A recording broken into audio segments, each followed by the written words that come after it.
Okay, so today we're going to talk about how to save money when you're traveling. Now, when I travel, I mean, I really don't, I'm not stingy when I travel because I'm not going to sit there and say, you know what, there's a beach 17 miles down the road, so I'm going to walk all 17 miles because that's going to take me 3 to 4 hours to get over there.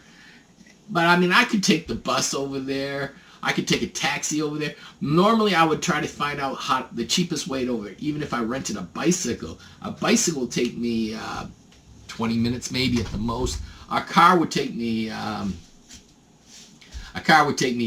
minutes, 15 minutes, depending on traffic, and the bike would take me about 17 minutes to an hour, depending on traffic and everything. Walking would take me at least 4 hours. But I'm not going to sit there and say, well, I'm not going to pay for anything. I remember one time I was in Cambodia and I was at Angkor Wat, the temple up north, and I rented a tuk-tuk out for $5 a day. And I really believed that was a very low price for it. And last time I went, the new driver I had was trying to charge me like $5 an hour, which I got very annoyed very quickly. I mean, I don't mind paying like $25 a day for someone to drive me around anywhere, anytime, for however long it takes. That's fine. But you got to look for ways to save money. So I probably would try to see if I could take a bus or like a motor trike or the cheapest way over to go to the beach. I have seen videos of backpackers. There was like a group of 4 or 5 that were trying to get a ride across country, but they didn't want to pay $1. They didn't even want to pay a taxi to the bus station to get a bus ticket to take them over to wherever they were going. And I think a taxi driver stopped and asked them if they wanted to ride, and the guy goes, "We're backpackers. We're not paying nothing. We want to go for free." And if you're at that point where you don't want to pay $1 for a taxi, you really shouldn't even be on vacation. Now back to my story with Angkor Wat, it was $5 a day, and I came back after the sunrise over Angkor Wat, and I was going to take a quick nap and then go back to the temples, and there was a lady there from England, I believe, and she was trying to get her bicycle, but it was locked up and nobody was there with the key to unlock it. And she said, "I don't know what to do. I want to go." And I said, "Well, if you want, you can take my tuk-tuk driver. It's $5 for however long you want."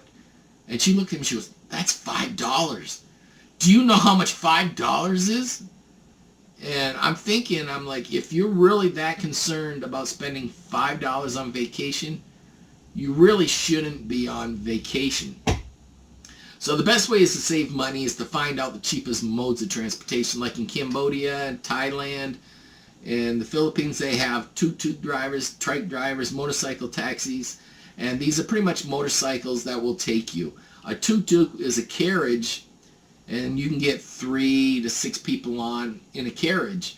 A motorcycle taxi, you just jump on the back of the taxi, and the motorcycle takes you wherever you want. A trike in the Philippines is a sidecar, and you can get 3 to 4 people inside it. I don't know. I used to get inside them pretty easy, but now I don't know. I'm getting too big, and it's kind of hard to get inside. So these are usually like $1 or $2 a ride, and sometimes even less depending on where you are or how many tourists in the area. So you can learn to do that. Then you can take the bus over wherever you want. I used to take the bus in Korea all over the country. It was only like a couple bucks, and I'd grab a taxi like to the hotel, and that was fine. The funniest story was in Vietnam. I got the bus to Vietnam. I was trying to find my hotel. I had the address. Didn't want to take a taxi because I thought it was going to take a lot of money. And we had a motorcycle taxi, and I was showing him the address, and he was just shaking his head like he had no clue what I was talking about. I had somebody come over Vietnamese and speak to him in Vietnamese, saying, "Take him over to this address." He was still shaking his head. He didn't know what to do. And sometimes when this happens, walk away, because if the taxi driver doesn't know where you're going or what to do, it's going to wind up costing you more money in the long run, because they do not know how to go across the street. I mean, it sounds bad to say that, but they're here to make money, and they do not know the street names. They do not know where to go.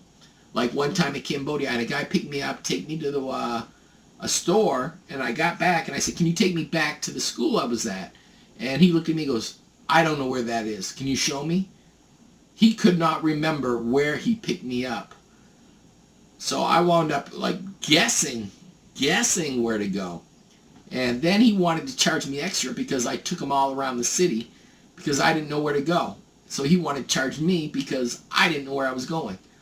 And that's about the same thing happened in Vietnam. This taxi driver had no clue where I was going. So basically, we were driving and we stopped at this street sign, this bus stop, which had a city map. And I went over and I pointed at the map saying, this is where I want to go and this is where we're at. And the guy was still confused. He had no idea where we were at. These high school kids were standing there laughing and they told him where to go. And he still had no idea. Finally I said, you know what? Here's $2. Just leave. I'll get somebody else.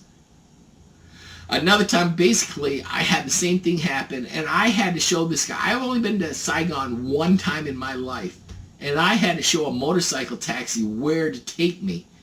And I had no clue where I was at or anything.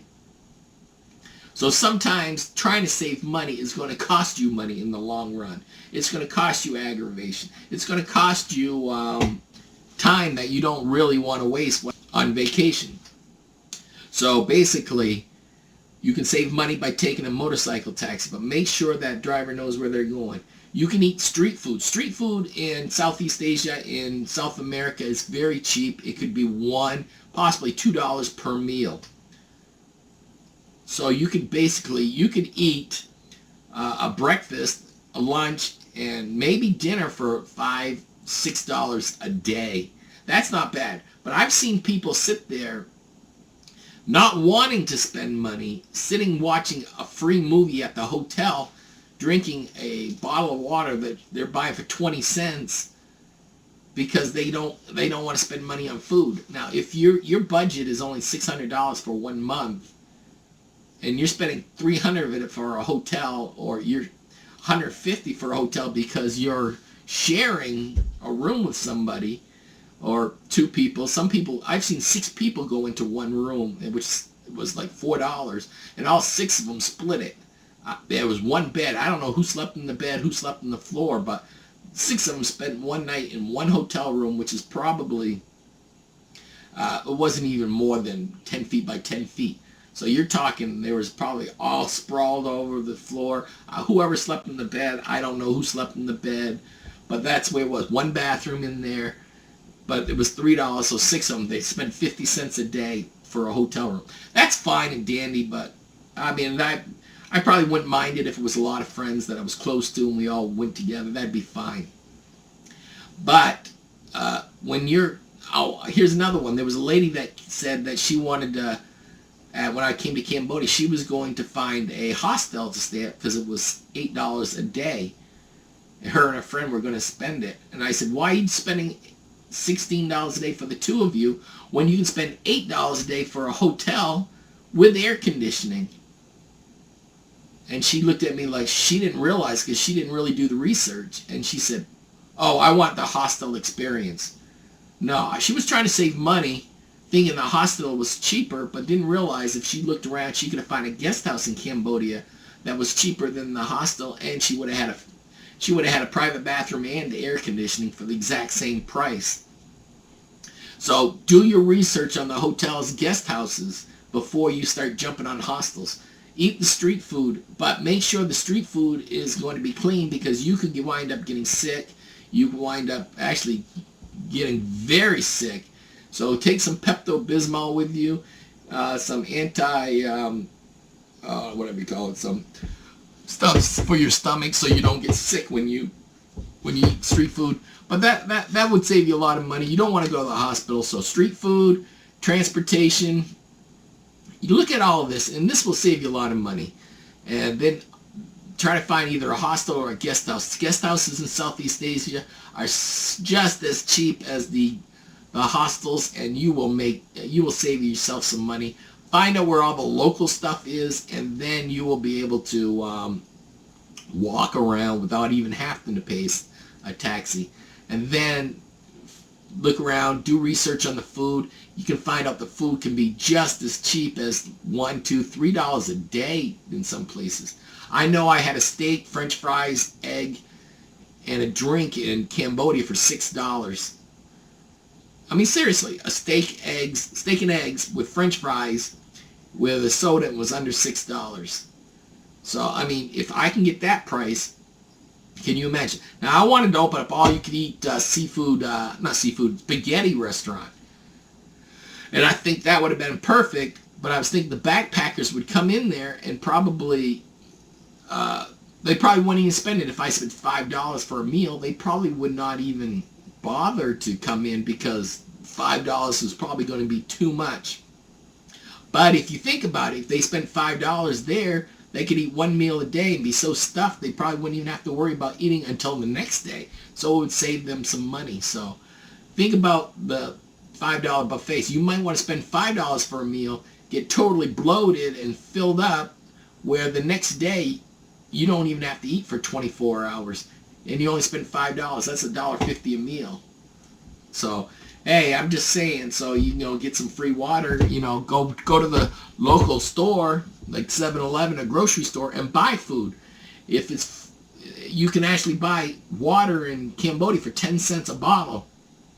And so, I mean, you can get yourself 3-4 bottles and just drink out 40-50 cents a day on water, eat 3 meals at $4.50. You're only spending $5 a day for food. You just cannot go wrong there. You can even get a bowl of ramen noodles at a street vendor for 50 cents. So, you get 2 of them, you're good. So that's how you can save money overseas. So you got to do research to save the money. So take a bus, trike, or the motorcycle taxis.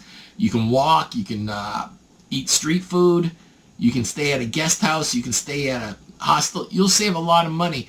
And so these travels are really cheap. And if you got 3-4 people with you and you all share a guest house, that $6 now becomes $2, $1.50 a day. So you're only talking $45 a month. So if you really want to save money, this is the way to go. All right. So that's my advice in saving money. So, all right. Thank you, everybody. Bye-bye.